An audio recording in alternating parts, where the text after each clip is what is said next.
Vaccine administration is a critical component of any successful immunization program.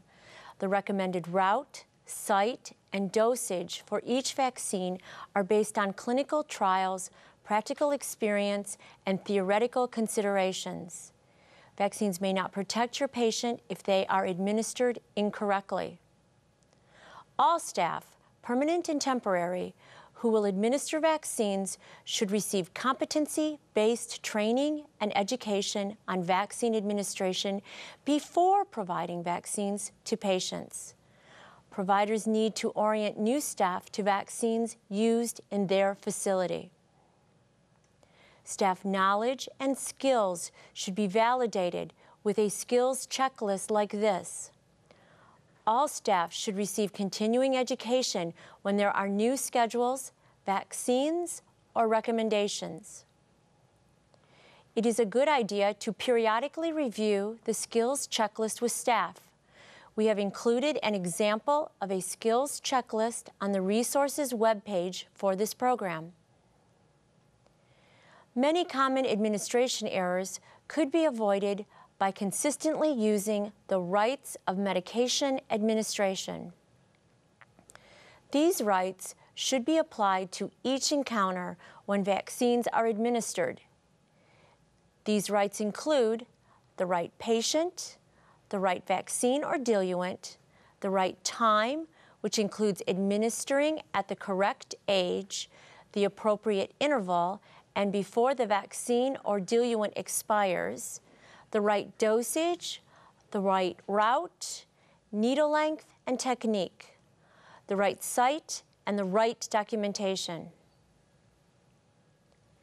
Make sure you are vaccinating the right patient and that your patient is properly prepared for the vaccination experience. Making sure that you have the right patient may seem obvious, but sometimes mistakes are made. Verify the patient's name and spelling and date of birth. Ask if the patient has ever been vaccinated using another name or at another facility. Ask the patient or parent if they have a copy of their immunization record with them that you can compare to your medical records. Participation in an immunization information system or registry can be very helpful in assuring that your patient's information is correct and up to date. When reviewing the patient's immunization record, take time to document in your medical record any missing doses. In addition, document doses that are missing from the immunization registry. It is also important to screen patients at each visit so you know which vaccines are needed and which ones are needed to be avoided because of medical conditions. Screening is discussed in detail during Module 2 of this program. If you do not have a good screening tool, check with your state immunization program or take a look at the Immunization Action Coalition screening tools that we have included on the resources webpage. These one-page screening sheets for children and teens and adults list all the screening questions that need to be asked and include the rationale for each question on the back of the form. Two other factors critical to safe and effective vaccination are administration by the recommended route and site. This information is included in the manufacturer's product information for each vaccine. Deviation from the recommended route could reduce vaccine efficacy or increase local reactions.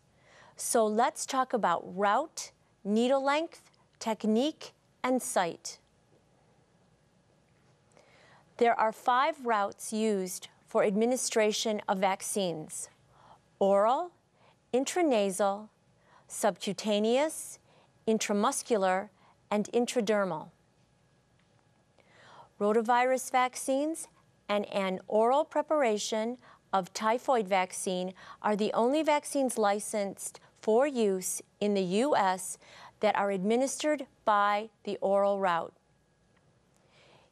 Each rotavirus vaccine has a different presentation, but both are administered by the oral route. Unfortunately, we have heard too often about rotavirus vaccine being injected into an infant. There is only one vaccine currently administered by the intranasal route. That is the live attenuated influenza vaccine, or LAIV. Unfortunately, we have also received several reports of this vaccine being injected. There are no safety or efficacy data for LAIV or rotavirus vaccine administered any way other than the recommended route. Doses of these vaccines administered incorrectly are invalid and must be repeated. Donna, would you discuss the other 3 routes of vaccine administration? Yes, thanks, Joellen. Most vaccines in the United States are administered by a parenteral route. That is, they are injected. Several vaccines are administered by the subcutaneous route. Subcutaneous injections are administered into the fatty tissue found below the dermis and above muscle tissue. Subcutaneous tissue is present in most areas of the body. The recommended subcutaneous sites for vaccine administration are the thigh for infants younger than 12 months and the upper outer triceps area of the arm for older children and adults. The upper outer triceps area can be used to administer subcutaneous injections to infants. The recommended needle size for subcutaneous injections in all age groups is a 23 to 25 gauge 5/8 inch needle. A longer needle could penetrate the muscle, particularly if given at an incorrect angle.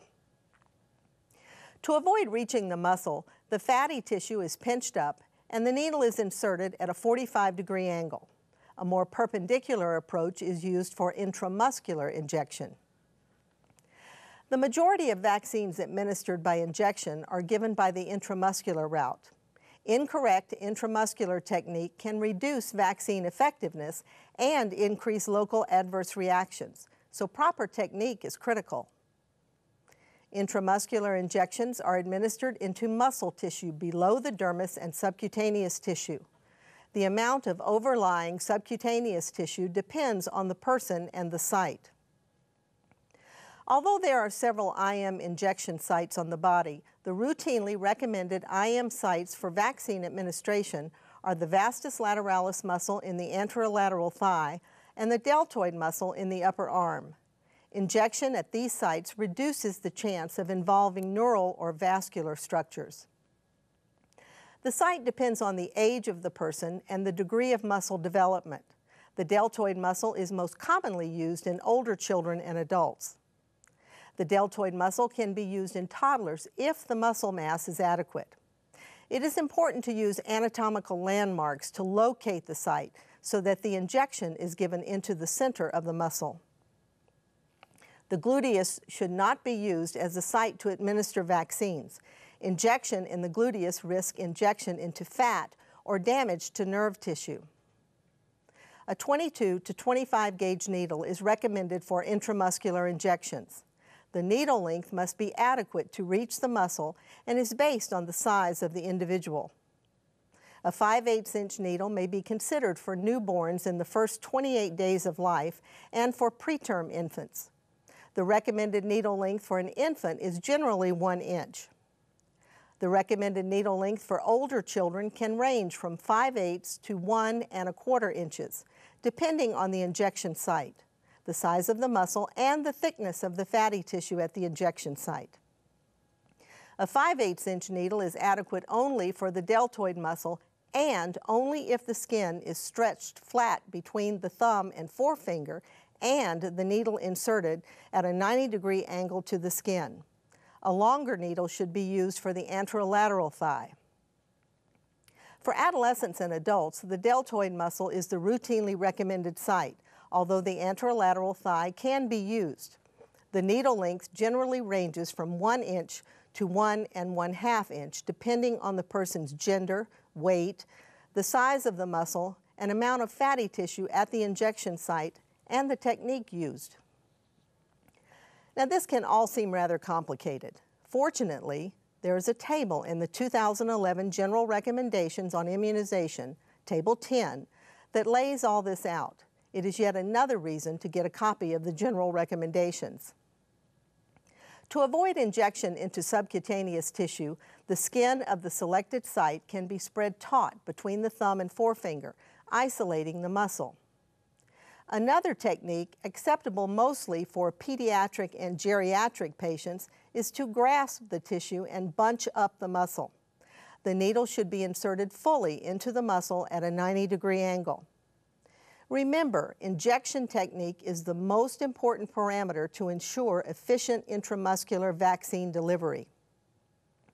This is a list of vaccines that should be administered by the subcutaneous route. Vaccines given subcutaneously include measles, mumps, and rubella-containing vaccines, either as MMR vaccine or in combination with varicella vaccine as MMRV, meningococcal polysaccharide, varicella, zoster, and yellow fever. This is a list of vaccines that should be administered by the intramuscular route. Vaccines given IM include anthrax, any product containing diphtheria, tetanus, and pertussis, Haemophilus influenza type B, hepatitis A, hepatitis B, inactivated influenza, pneumococcal and meningococcal conjugate, rabies, Japanese encephalitis, and typhoid VI vaccines. 2 vaccines, inactivated polio and pneumococcal polysaccharide vaccines, can be administered by either the subcutaneous route or the intramuscular route. For these 2 vaccines, neither the vaccine manufacturer nor ACIP recommends one route or the other. With IPV and pneumococcal polysaccharide, the clinician can choose the route. For all other vaccines, the manufacturer's recommended route should be used. In May 2011, Sanofi Pasteur introduced a new inactivated injectable influenza vaccine that is administered by the intradermal route. Fluzone Intradermal is approved for use only in adults 18 through 64 years of age. This vaccine formulation is not the same as intramuscular TIV preparations. Other TIV formulations should not be administered by the intradermal route. A manufacturer-filled micro-injection syringe is used to administer a 0.1 milliliter dose into the dermal layer of the skin. The syringe contains a 30-gauge 1.5 millimeter microneedle. The patient should be seated with the arm bent at the elbow and the hand on the hip to ensure that the site of administration is prominent. The site of administration is the deltoid region of the upper arm. The needle is inserted at a 90-degree angle perpendicular to the skin. Because the needle is very short, the vaccine will be delivered just under the skin into the dermal layer. Please take careful notice. This vaccine should not be administered into the volar aspect of the forearm or by the intradermal technique used to administer a tuberculin skin test. The manufacturer's product information contains detailed instructions on the administration of this vaccine and how to activate the protective shield on the syringe once the vaccine is delivered and the syringe is removed from the patient's arm. There are a few other issues related to vaccine administration that seem to generate a lot of questions. Ray will review these. Other important vaccine administration issues include infection control, sites for simultaneous administration, and latex allergy. Hand hygiene is recommended between each patient. When working at a site where it is not feasible to wash your hands before each patient, an alcohol-based waterless antiseptic can be used between patients and in situations where your hands become soiled. Gloves are not required by the Occupational Health and Safety Administration, OSHA, for vaccine administration unless there is the potential for exposure to blood or body fluids, or the person administering the injection has open lesions on the hands, or it is an agency policy. But remember, gloves cannot prevent a needle stick injury. You should never, ever detach, recap, or cut a used needle before disposal. All used syringe and needle devices should be placed in a puncture-proof container to prevent needle sticks and reuse. Used injection equipment should be disposed of as infectious medical waste. Safety-engineered injection devices can reduce the risk for injury. Here are a few more points about vaccine administration. It is not necessary to change needles between drawing or reconstituting vaccine and administration unless the needle is contaminated or bent.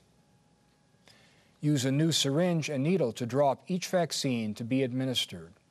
When administering multiple vaccines, never mix vaccines in the same syringe unless they are approved for mixing by the Food and Drug Administration.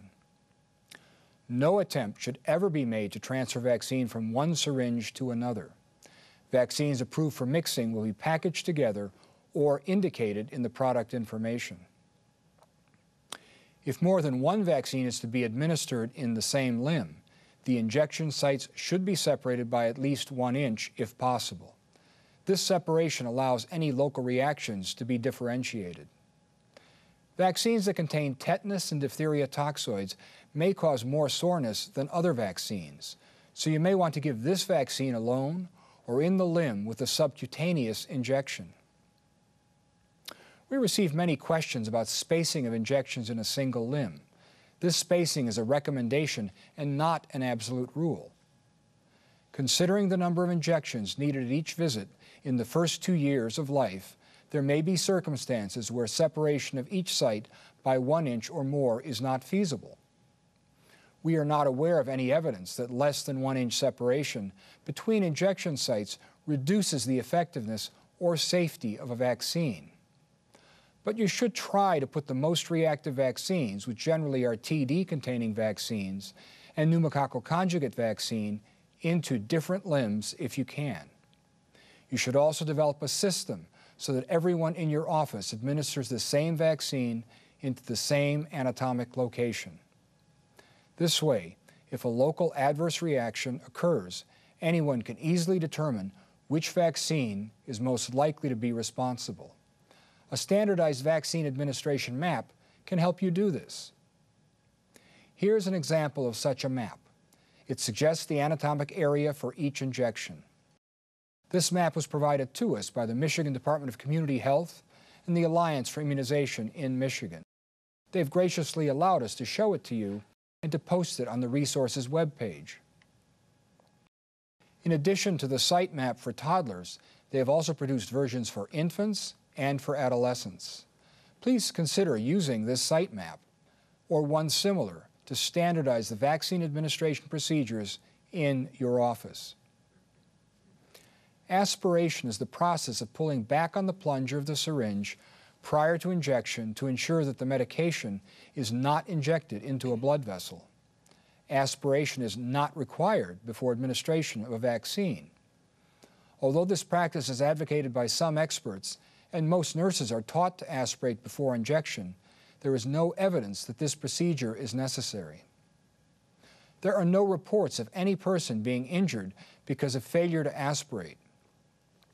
In addition, the veins and arteries within reach of a needle in the anatomic areas recommended for vaccination are too small to allow an intravenous push of vaccine without blowing out the vessel. A 2007 study from Canada compared infants' pain response when using slow injection, aspiration, and slow withdrawal with another group using rapid injection, no aspiration, and rapid withdrawal. Based on behavioral and visual pain scales, the group that received the vaccine rapidly without aspiration experienced less pain. No adverse events were reported with either vaccination technique. A link to the study results is included on the Program Resources webpage. We have been downplaying the need for aspiration since the issue was first addressed in the 2002 edition of the General Recommendations. We have been impressed with the passion with which some nurses, particularly nursing instructors, defend this procedure. But I'll repeat that we consider aspiration an option or preference, not a requirement. If you prefer to aspirate and blood appears, The needle should be withdrawn, the dose discarded, and a new needle, syringe, and vaccine dose used to administer the injection at a different site. One way to avoid the need to discard an expensive dose of vaccine and possibly minimize the patient's pain is just not to aspirate in the first place. Joellen? Many people, particularly healthcare personnel, claim to have latex allergies. Latex allergy is most often a contact type allergy.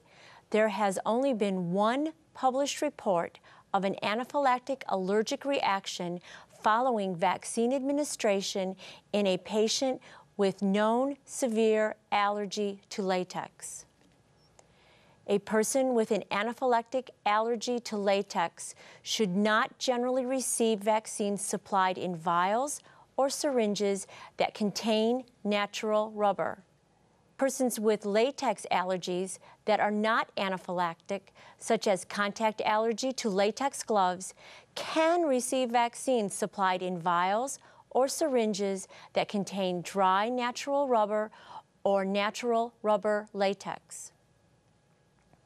With the number of injections that we are giving in immunization practice today, both healthcare providers and parents are concerned about adequate pain control. Remember that pain is a subjective phenomenon influenced by multiple factors, including a person's age, anxiety level, previous healthcare experiences, and culture. Patients should be prepared for vaccination with consideration for their age and stage of development. Parents and patients should be encouraged to take an active role before, during, and after the administration of vaccines. Healthcare providers need to display confidence and establish an environment that promotes a sense of security and trust for the patient and family, utilizing a variety of techniques to minimize the stress and discomfort associated with receiving injections. This is particularly important when administering vaccines to children.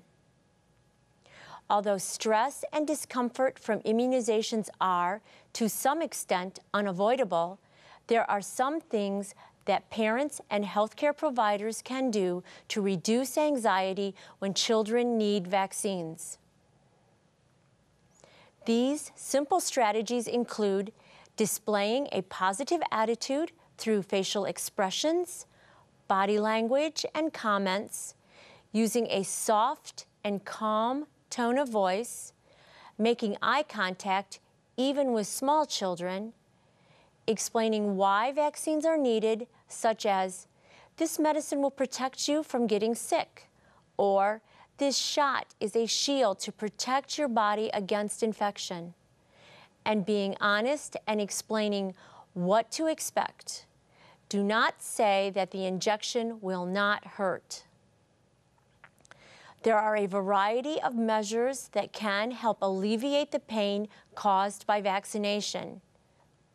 Comfort measures such as distraction, ingestion of sweet liquids, breastfeeding, cooling of the injection site, and topical analgesia can help infants or children cope with the discomfort. Pre-treatment with 5% topical lidocaine-prilocaine emulsion can decrease the pain of vaccination by causing superficial anesthesia. Use of a topical refrigerant spray immediately before vaccination can reduce the short-term pain associated with injections and can be as effective as lidocaine-prilocaine cream. The prophylactic use of an antipyretic drug such as acetaminophen or ibuprofen before or at the time of vaccination is not recommended, but they can be used for the treatment of fever or pain that might occur following vaccination. Studies have not demonstrated antipyretics to be effective in the prevention of febrile seizures. Patient comfort, safety, age, activity level, and the site of administration should all influence patient positioning and restraint. A parent should be encouraged to hold the child during administration. Parent participation has been shown to increase the child's comfort. The parent should be instructed on how to help the child stay still so the vaccine can be administered safely. If the parent is uncomfortable, another person may assist, or the patient may be positioned safely on an examination table. There is research that supports the belief that children are less fearful and experience less pain when receiving an injection if they are sitting up rather than lying down. The mechanism behind this may be that the child's anxiety level is reduced, which in turn reduces the child's perception of pain. Another event to be aware of is fainting or syncope. A CDC and FDA analysis of Vaccine Adverse Event Reporting System, or VAERS data, indicates that females aged 11 to 18 years contributed most to an increase in the number of post-vaccination syncope reports. Although rare, serious injuries occurred.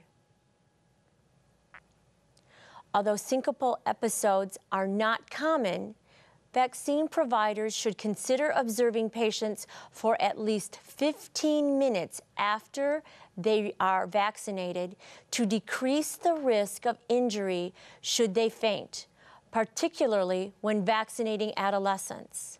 The person should be seated during this time. In fact, we recommend that you have all adolescents and adults, male and female, seated during vaccination and the observation period to decrease the risk of injury should they faint. Clinicians need to be aware of symptoms that precede fainting, such as weakness, dizziness, and pallor. Clinical staff should be prepared to provide supportive care and take appropriate measures to prevent injuries if such symptoms occur. Donna? We would like to end our discussion of vaccine administration with a few words about non-standard vaccination practices and vaccine administration errors. We have become increasingly concerned about the growing number of questions we receive asking what to do when the wrong vaccine or the wrong vaccine dosage has been administered or the wrong route was used. The first type of vaccine administration error is administration of the wrong vaccine formulation. Since the approval of Tdap and zoster vaccines, we have heard of several instances where the wrong vaccine was administered. When young children receive Tdap instead of DTaP, they do not receive adequate amounts of diphtheria toxoid and pertussis antigens. This can place a young infant who has not completed a primary series of DTaP at increased risk for pertussis. If an adolescent or adult receives DTaP instead of Tdap, they are at increased risk for an exaggerated local reaction because they have received excess diphtheria toxoid and pertussis antigens. Even more concerning is when we hear about a young toddler receiving zoster vaccine instead of varicella vaccine. This exposes the child to a dose of vaccine virus 14 times the prescribed dose. Another concern related to administering the correct vaccine is using the correct diluent with vaccines that require reconstitution. We frequently receive questions about the effectiveness of a vaccine when the wrong diluent has been used. Vaccine safety and efficacy data are based on using the prescribed diluent. Vaccine manufacturers and CDC do not test vaccine using the wrong diluent to find out what will happen. We almost always recommend that doses reconstituted with the wrong diluent be repeated. You must not only carefully check the label on the vaccines you administer, but also the diluent to ensure that the appropriate product is used. Remember, standard medication guidelines require that the medication label is checked at least 3 times before administration. Similarity in product names and packaging also increases the risk of medication errors. we suggest that you do not store products with similar names or packaging close to each other in the refrigerator or freezer. A third administration error we hear about is the wrong route of administration. Earlier, we discussed several factors involved in ensuring that a vaccine is injected into the correct tissue. The first step in this process is verifying the route that should be used for a particular vaccine. For example, a common error is inadvertent administration of meningococcal conjugate vaccine by the subcutaneous route. Meningococcal polysaccharide vaccine should be administered by the subcutaneous route, but meningococcal conjugate vaccines should be administered by the intramuscular route. We also have received several reports in which purified protein derivative, or PPD, used for tuberculin skin testing, and TD have been confused, resulting in intradermal administration of TD. Administration errors like these not only increase the risk of adverse reactions and suboptimal immune response, but they also diminish the trust and confidence that parents and patients have in their healthcare provider. Last but not least in preventing errors and missed opportunities is proper documentation of vaccines administered. Accurate documentation can help prevent administration errors and curtail the number and cost of excess vaccine doses administered. All vaccines administered should be fully documented in the patient's permanent medical record. Healthcare providers who administer vaccines covered by the National Childhood Vaccine Injury Act are required to ensure that the permanent medical record of the recipient indicates the date of administration, the vaccine manufacturer and lot number, the name and title of the person who administered the vaccine, and the address of the facility where the permanent record will reside, the date the vaccine information statement, or VIS, is provided to the parent or patient, and the date printed on the VIS. Best practice documentation guidelines for any medication also include the vaccine type, the route, the dosage, and the site. Providers also should update patients' permanent medical records to reflect any documented episodes of adverse events after vaccination and any serologic test results related to vaccine-preventable diseases, such as those for rubella screening and antibody to hepatitis B surface antigen. Participation in an immunization information system or registry is encouraged. And remember, to provide the parent or patient with an immunization record that includes the vaccines administered, including the dates of administration. Although we hope this does not happen often, it is important for clinicians to also document in the medical record when vaccines are offered and refused.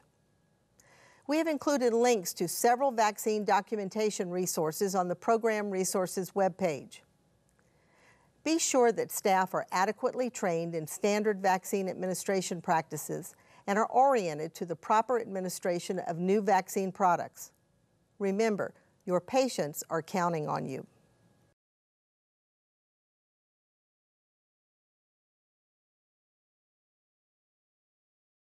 There are few immunization issues more important than the appropriate storage and handling of vaccines.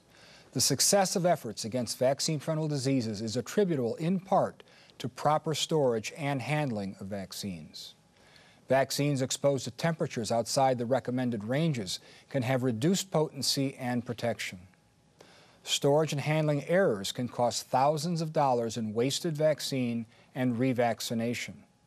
They can also result in the loss of patient confidence when repeat doses are required.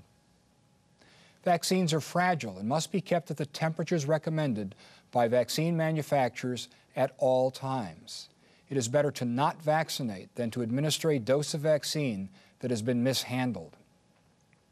Vaccine management, including proper storage and handling procedures, is the basis on which good immunization practices are built. Vaccines must be stored properly from the time they are manufactured until they are administered to your patients. The cold chain, which is a temperature-controlled supply chain, begins with the manufacturer and continues with the transfer of vaccine to the provider's office and administration to the patient. Proper storage temperatures must be maintained at every link in the chain. All healthcare providers who administer vaccines must evaluate their cold chain procedures to ensure that vaccine storage and handling guidelines are being followed. Each facility should develop and maintain a detailed written routine storage and handling plan. This plan should include daily activities such as ordering and accepting vaccine deliveries, storing and handling vaccines, managing inventory, and managing potentially compromised vaccines. Every facility should also have a written emergency vaccine retrieval and storage plan that can be easily accessed by staff in an emergency situation. The most important part of this plan is to identify a backup location where a vaccine can be stored in the event of an emergency, such as an equipment failure or power outage. Considerations when choosing a site include appropriate storage units, temperature monitoring capability, and a backup generator. You should also consider a backup facility for vaccine storage. Examples could include a local hospital, the Red Cross, or a long-term care facility. Information to assist in developing both written routine and emergency plans is available on the Program Resources webpage. A primary vaccine coordinator responsible for ensuring that vaccines are stored and handled correctly should be assigned at each facility. There also should be at least one backup coordinator who can take responsibility in the absence of the primary coordinator.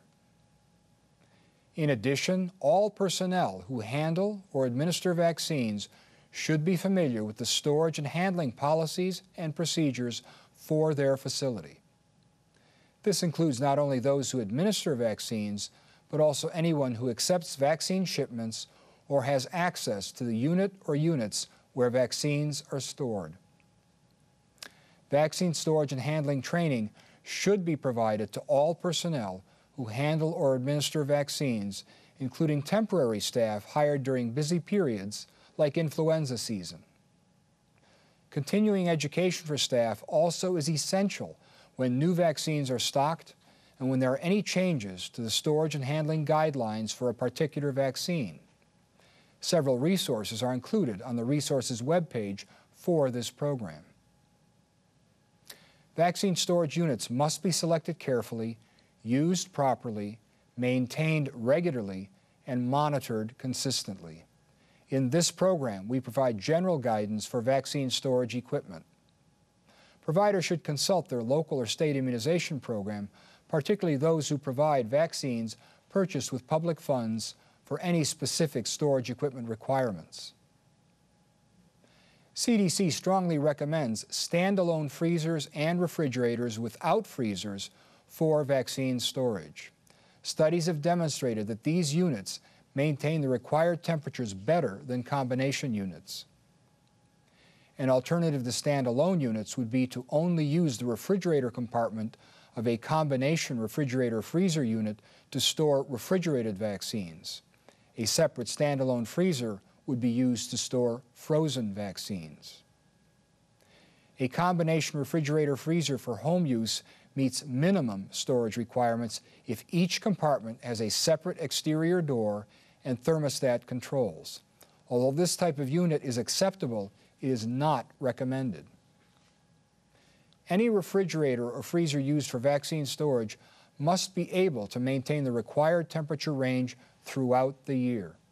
A frost-free or automatic defrost unit is preferred.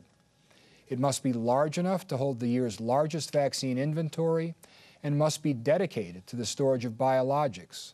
Food and beverages should not be stored in vaccine storage units. Keeping food and beverages in the storage unit leads to frequent opening of the door, which leads to temperature instability. Small single-door or dorm-style refrigerators like this should not be used to store vaccines because research has demonstrated they are not capable of maintaining a consistent temperature. In December 2009, the National Institute of Standards and Technology, or NIST, published data that concluded that the dorm-style refrigerator is not recommended for vaccine storage under any circumstance. In performance testing, the dormitory-style refrigerator demonstrated consistently unacceptable performance regardless of where the vaccine was placed inside the unit.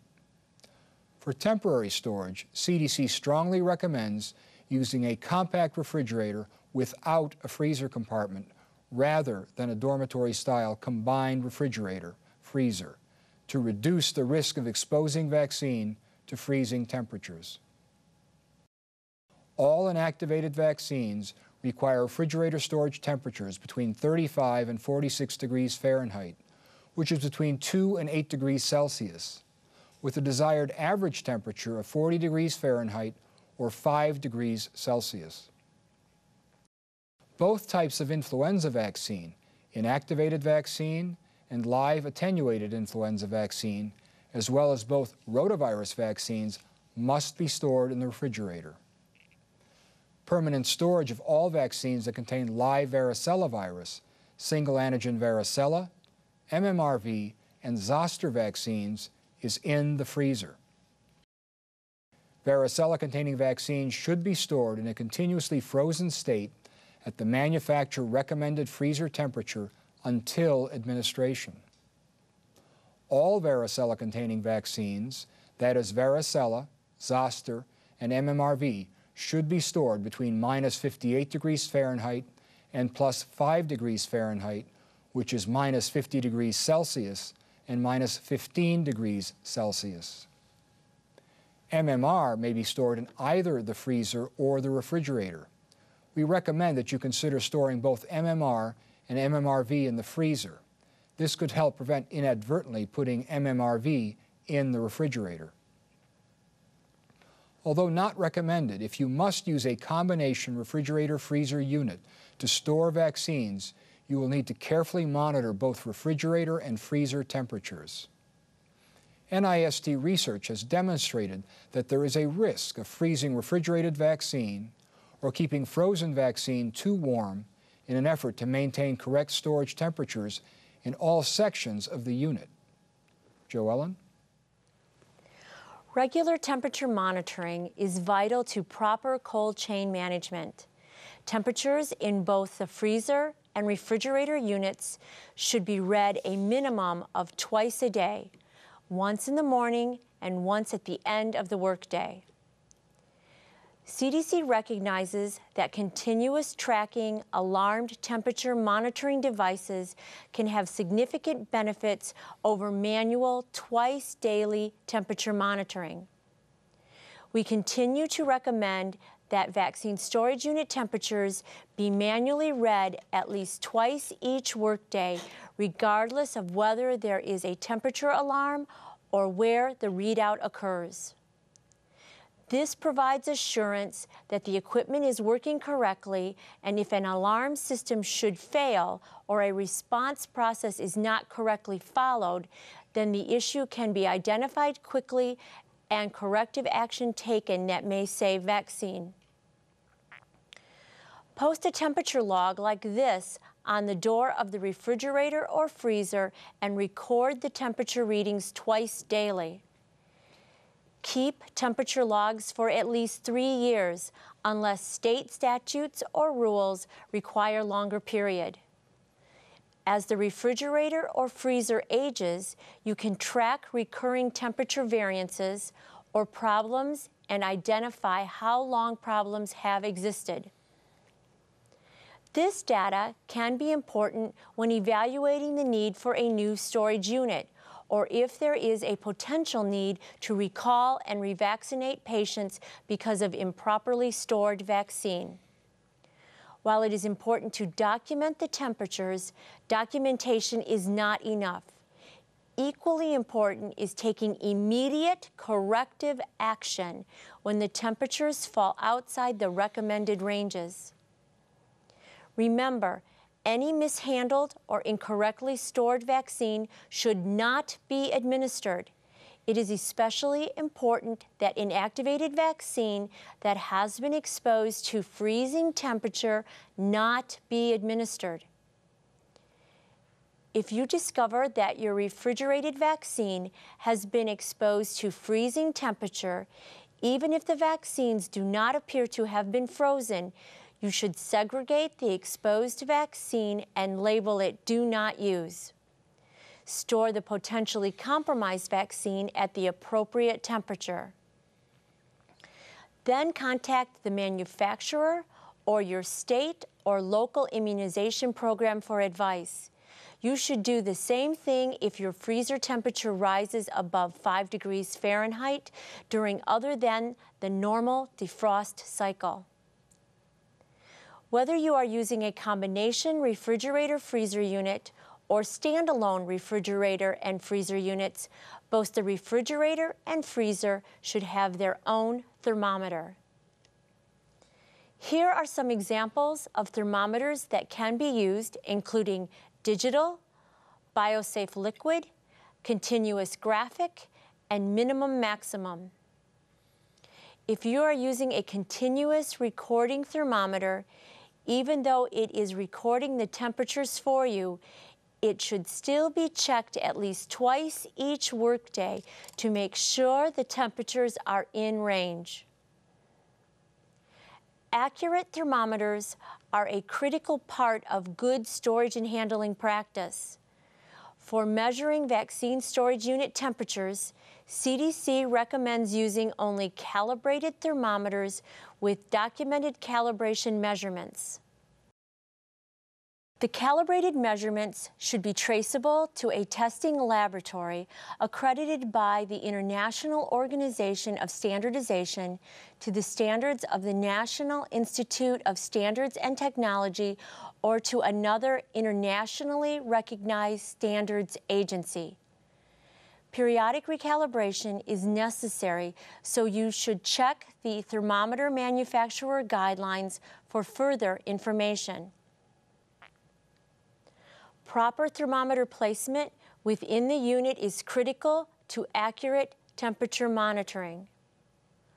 Prior to storing vaccines in a unit, the temperature should be allowed to stabilize and then be measured in various locations within the unit to document that a consistent temperature can be maintained.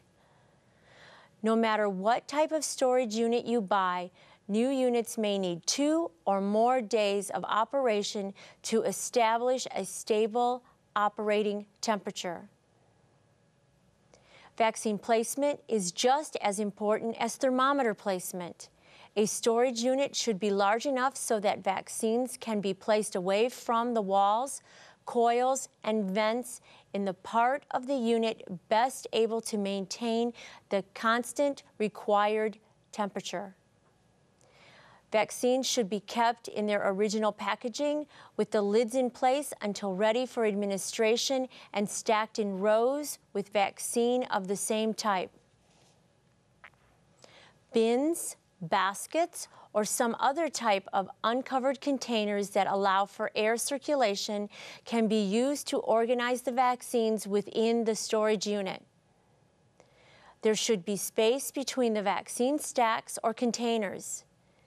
These measures will help to avoid confusion between vaccines, provide air circulation around and through vaccine stacks for even cooling, and protect vaccines from unnecessary light exposure. Vaccines that must be reconstituted are shipped with diluent specific to that vaccine. Vaccine diluents are not all the same. Diluent should be stored according to manufacturer guidelines in the product information. Whenever feasible, diluent that requires refrigeration should be stored with its corresponding vaccine. Some diluent contains vaccine antigen. Never store any diluent in the freezer because the vials could crack. Clearly label all vaccine and diluent stacks or containers. Labels can be attached to the shelves or placed directly on the containers. It may be helpful to use color coding to distinguish pediatric and adult vaccines or to include age indications on the labels. Vaccines that sound or look alike should not be stored next to each other, such as DTaP and Tdap. To maintain proper temperature ranges, the refrigerator and freezer must be in good working condition and have power at all times. There are several things you can do to prevent problems. Storage units should be plugged directly into wall outlets. Multi-strip outlets should not be used. Your refrigerator and freezer storage units should have a plug guard or safety lock plug so they cannot be inadvertently pulled out. You may want to install a temperature alarm to alert staff to after-hour emergencies, particularly if large vaccine inventories are maintained. Label the circuit breakers to alert janitors and electricians not to unplug vaccine storage units or turn the power off. You can do this by posting a warning sign like this near the electrical outlet on the refrigerator and freezer units and at the circuit breaker box. You can help stabilize the temperature in the refrigerator by keeping containers of water inside. This liquid bulk helps keep the temperature stable, particularly when the refrigerator is being opened and closed all day. If your refrigerator unit has vegetable, fruit, or deli bins, remove the bins and shelves and put water containers in their place. The same principle applies to the freezer. Store extra frozen packs or blue ice in the freezer. Not only will they help keep the temperature stable with frequent opening and closing of the door, but they will also help keep the temperature stable in the event of a power failure. Also, providers should never store vaccines in the door of the freezer or the refrigerator. The temperatures in these areas are not stable.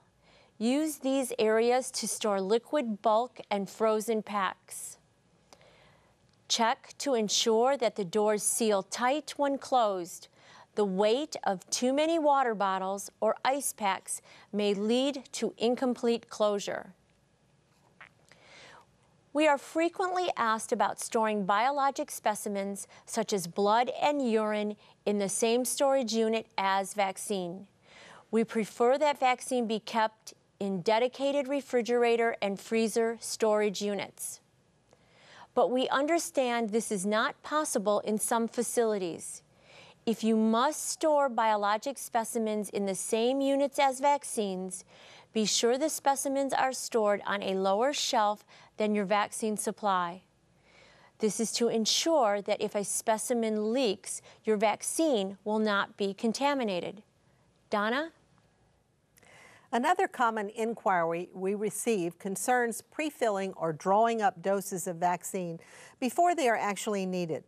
We strongly discourage providers from filling syringes in advance for a number of reasons. The most important reason to avoid this practice is that filling a syringe before it is needed increases the risk for administration errors. Once in the syringe, vaccines are difficult to tell apart. Other problems associated with this practice are wasted vaccine and possible bacterial growth in vaccines that do not contain a preservative, such as vaccines supplied in single-dose vials. As an alternative to pre-filling syringes, consider using manufacturer-filled syringes for large immunization events, such as community influenza clinics. These syringes are designed for both storage and administration. Syringes other than those filled by the manufacturer are designed for immediate administration and not for vaccine storage. However, if you have a reason to draw up more than one dose of vaccine, you should only pre-fill a few syringes at a time, and you should administer them yourself. Any syringes pre-filled by the provider must be stored at the recommended temperature range and used that day, or they should be discarded at the end of the workday.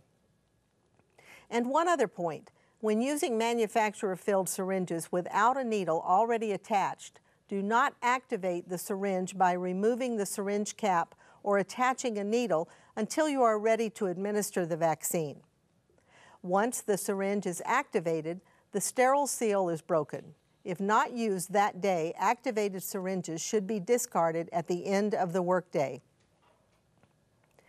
Vaccine inventory control is a critical part of vaccine quality management.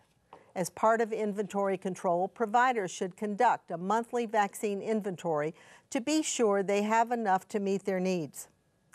However, avoid stocking excessive vaccine supplies. This leads to vaccine wastage when vaccines become outdated. Also include diluents in the stock control procedures and ensure adequate diluent supplies are available. Vaccines may only be reconstituted with the specified diluent. Diluents are not interchangeable except the sterile water used to reconstitute MMR, varicella, MMRV, and zoster vaccines. Providers should monitor the expiration date of their vaccines and diluent supplies and rotate stock to avoid waste from expiration. Expired vaccine and diluent should never be used. The last storage and handling issue that we will address is transporting vaccines in an emergency or to off-site clinics. If vaccine must be transported to another site, it is critical that vaccine potency is protected by maintaining the cold chain at all times. The number of times vaccines are handled and transported should be kept to a minimum. CDC and vaccine manufacturers do not recommend transport of vaccines. If possible, have vaccine delivered directly to a clinic site. If you must transport vaccine, ensure that you have appropriate equipment, including containers, packing material, and thermometers. If transporting to off-site clinics, the amount of vaccine transported should be limited to the amount needed for that workday. We have provided links to resources for transporting refrigerated vaccine on the resources webpage for this program. We also recommend that providers contact their local or state immunization program for transport procedures specific to their area. Vaccine should be stored at the recommended temperature immediately upon arrival at the off-site clinic, and storage temperatures should be read and documented at least twice each workday. CDC and the vaccine manufacturer do not recommend transporting any varicella-containing vaccines to off-site clinics. These vaccines are fragile. If you must transport varicella-containing vaccine to an off-site clinic, CDC recommends transport with a portable freezer unit that maintains the temperature between -58 degrees Fahrenheit and +5 degrees Fahrenheit, or -50 degrees Celsius and -15 degrees Celsius. These portable freezers may be available for rental in some locations. If varicella-containing vaccines must be transported and a portable freezer unit is not available, do not use dry ice. Varicella-containing vaccines may also be transported at refrigerator temperature between 36 degrees Fahrenheit and 46 degrees Fahrenheit, or 2 degrees Celsius and 8 degrees Celsius, for up to 72 continuous hours prior to reconstitution.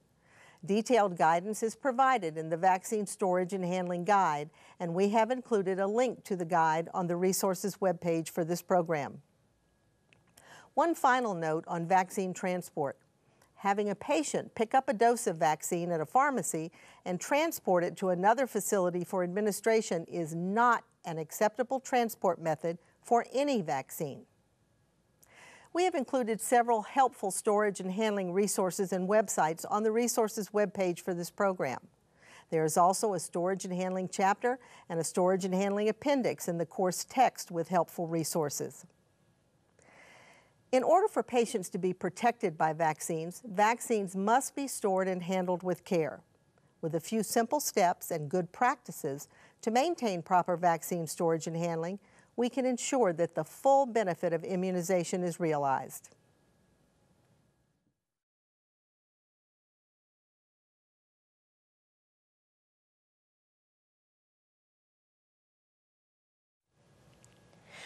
We would like to present a case study that addresses issues that immunization providers encounter.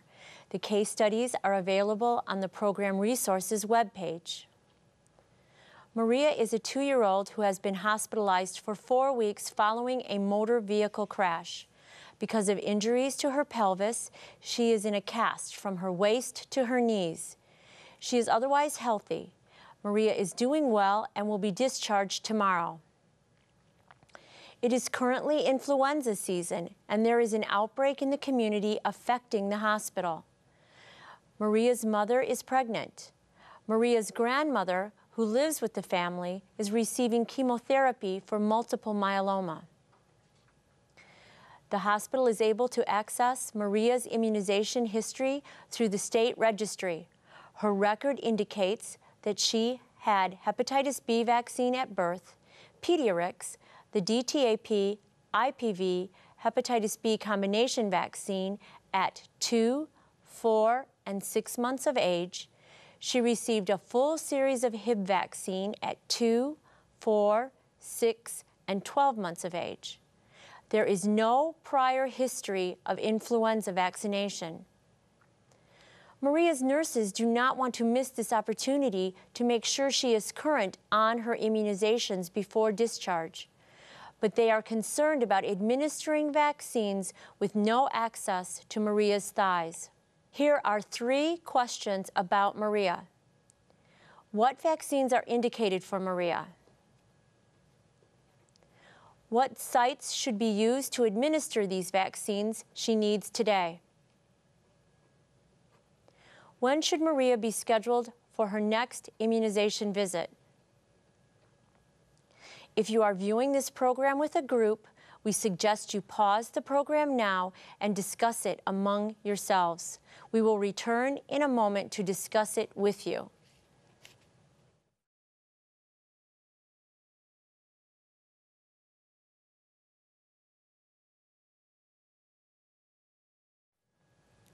Maria is an immunization nurse's biggest challenge. She needs several vaccines, but you can't access her largest muscle mass. In this situation, you do not defer the vaccines she needs, but injection technique becomes of paramount importance. Here is the first question about Maria. What vaccines are indicated for Maria? Maria needs her 4th dose of DTaP, pneumococcal conjugate, and her 1st doses of influenza, MMR, and varicella vaccines. She could also be considered for her 1st dose of hepatitis A vaccine. Maria is complete for hepatitis B. She actually received 4 doses with the birth dose and the Pediarix series. The birth dose and the doses at 2 months and 6 months count as the 3 valid hepatitis B doses. Maria also received 3 doses of DTaP and IPV in the Pediarix. She is current for IPV, but behind for the 4th dose of DTaP. Maria has completed the Hib series, but she has received no doses of PCV. Since she is healthy and 2 years of age, she only needs a single dose of PCV. For some reason, Maria did not receive her 1st doses of MMR and varicella at 12 months of age, so she definitely needs those now. It is influenza season, and there is an outbreak in the community, so Maria needs protection against influenza. Maria did not receive the hepatitis A vaccine series at 12 to 23 months of age as recommended, but children 2 years of age and older can be considered for catch-up. The only other routine vaccine for young children is rotavirus vaccine, but Maria is too old to begin the rotavirus vaccine series. Here is the second question about Maria. What sites should be used to administer the vaccines she needs today? Maria will need vaccines to be administered in the deltoid muscles of both arms, the posterior upper triceps area of the arms, and the nose. Maria can receive DTaP by the IM route in one deltoid and PCV-IM in the other deltoid.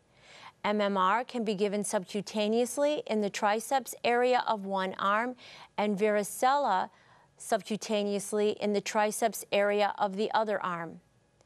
For influenza, Maria can receive live attenuated influenza vaccine by the intranasal route. It is very important that DTaP and PCV be given by the intramuscular route. These vaccines contain an adjuvant and are likely to cause a local reaction if given by the subcutaneous route. Since Maria is in a cast from waist to knees, the thighs are not accessible for vaccination. The deltoid muscles are not routinely used for IM injections in a 2-year-old, but can be used if the muscle mass is adequate. In Maria's case, you do not have a choice since her anterolateral thighs are not accessible. Some hospitals and agencies have a policy that does not include use of the deltoid muscle for IM injections in infants and toddlers. In these situations, a specific written order may be required. Because the deltoid muscle in a 2-year-old is typically small, generally only one IM injection would be administered in this site. The needle size should be selected based on the size of the muscle and the thickness of adipose tissue at the injection site. You will find guidance on this in the ACIP general recommendations. The fact that Maria's mother is pregnant is not a contraindication to any of the vaccines, and neither is the grandmother's immunosuppression. Maria has no contact with anyone in protective isolation, so there is no contraindication to using LAIV. Here is the third question about Maria. When should Maria be scheduled for her next immunization visit? Maria needs to return in 4 weeks to receive her second dose of influenza vaccine. The recommended interval between doses of influenza vaccine for a child being vaccinated for the first time is 4 weeks for either LAIV or inactivated. Some facilities may not stock live attenuated influenza vaccine, which could make this situation even more difficult. There is an influenza outbreak in the community, so Maria definitely needs influenza vaccine before she goes home. If LAIV is not available, you need to use the injectable form. This means Maria will receive 3 IM injections. You could give PCV in one deltoid and TIV and DTaP in the other deltoid.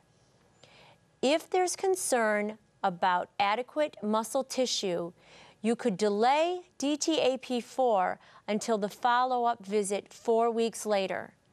Maria has already had 3 doses of DTaP, so delaying DTaP4 could be considered. But she has received no doses of PCV, so it should be a priority. However, this would put you back in the situation of 3 IM injections at the follow-up visit, TIV2, DTaP4, and the first dose of hepatitis A vaccine. The hepatitis A vaccine could be deferred until her next visit, but if you keep putting off vaccine doses, you run the risk Maria won't get them at all. You have to weigh the option of giving 2 IM injections in one deltoid muscle against the risk of a missed opportunity. This will have to be a case-by-case clinical judgment.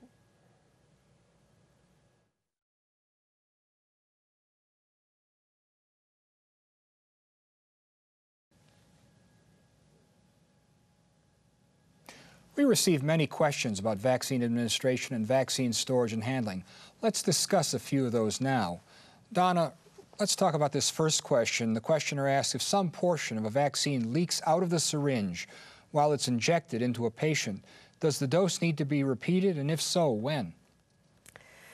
We do get that question an awful lot. And the first thing I would say is try to prevent it from happening by tightening down the needle on the syringe if they're not, connected when they come to you. But do that to try to prevent this from happening. But sometimes it happens anyway. And it really is hard to tell how much of a dose the patient got when this happens. So it's considered a non-standard dose. And we generally recommend that you do revaccinate in that situation, and you don't need to wait. You can go ahead and revaccinate right then. Thank you. Joellen, the next question asks, what should we do if a dose of expired vaccine is given to a patient? Well, the first thing you should do is determine how this happened and put strategies in place to prevent it from happening again. Maybe you need to do some different policies or different procedures with your inventory management. The next thing is that the vaccine is going to need to be repeated. Most often CDC and we recommend that a dose of expired vaccine given should be repeated. Now, how it's repeated depends on the type of vaccine that was given. If it's a live attenuated vaccine, you need to wait 4 weeks before repeating that dose to make sure that there's no interference from the expired vaccine. If it was inactivated vaccine that was given, you can repeat that dose as soon as possible. Is there a role perhaps for serologic testing in place of vaccination here?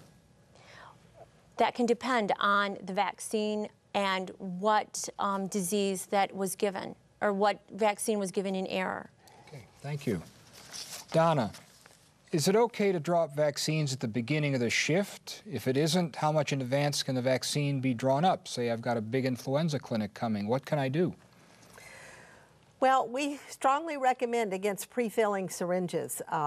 You really should draw up the vaccine when you're ready to administer it. And I realize that a lot of times with a busy influenza clinic, this is an issue.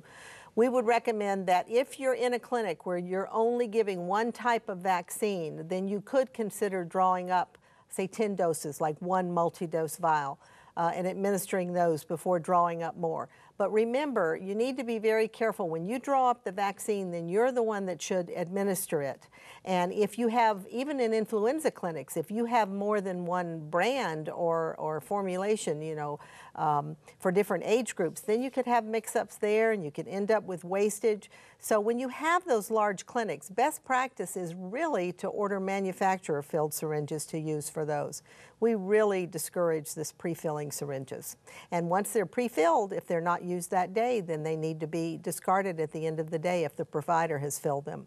Okay, thank you.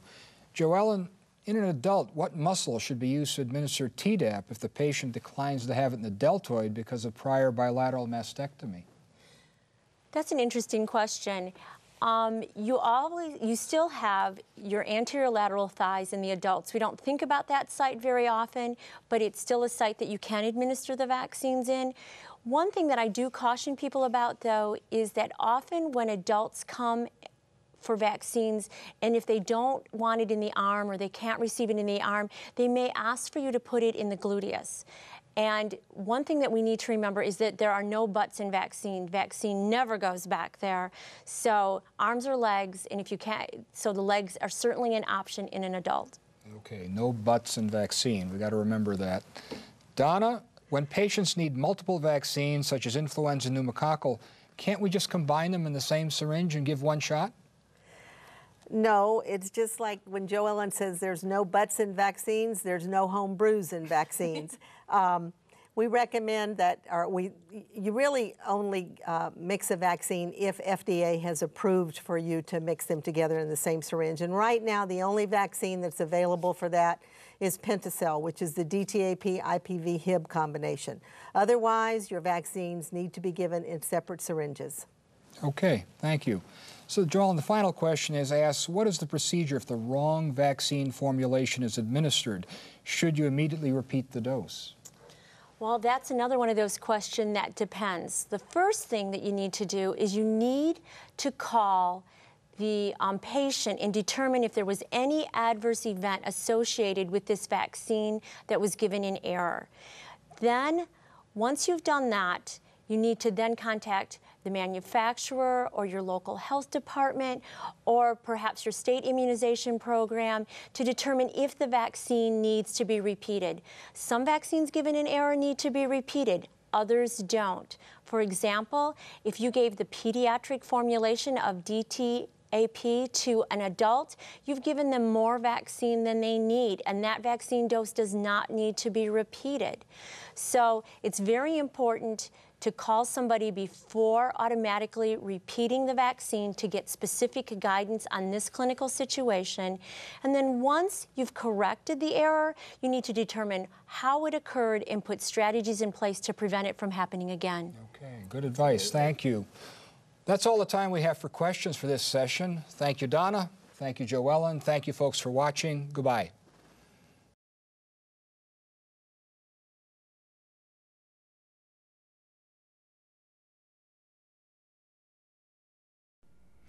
This brings us to the close of this session of Epidemiology and Prevention of Vaccine-Preventable Diseases.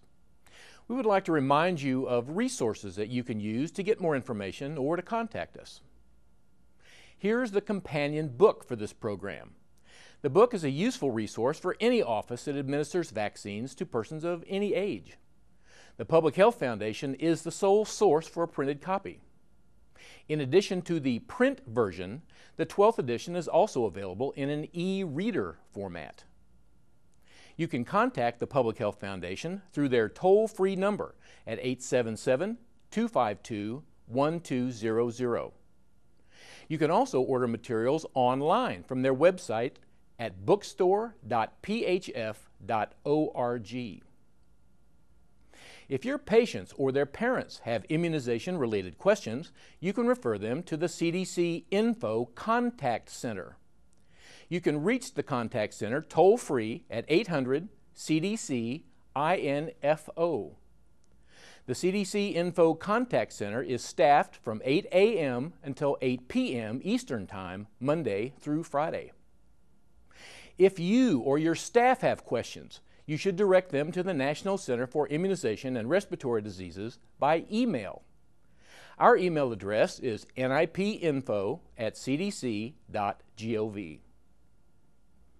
Throughout this program, we've mentioned several immunization resources.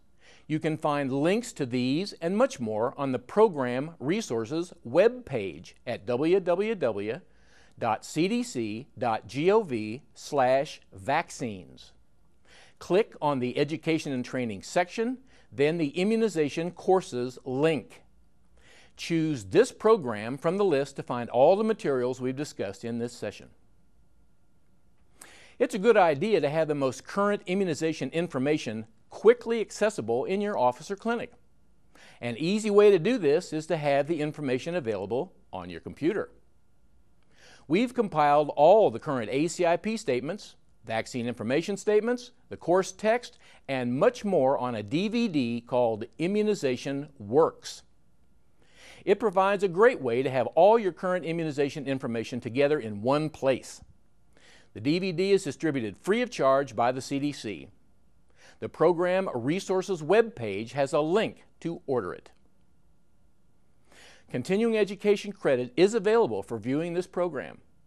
Details about the procedure for obtaining CE credit can be found in the Continuing Education chapter of the DVD or on the Program Resources webpage. Thank you for joining us for this session of Epidemiology and Prevention of Vaccine-Preventable Diseases. We hope you'll join us for other sessions in this series. Until then, goodbye.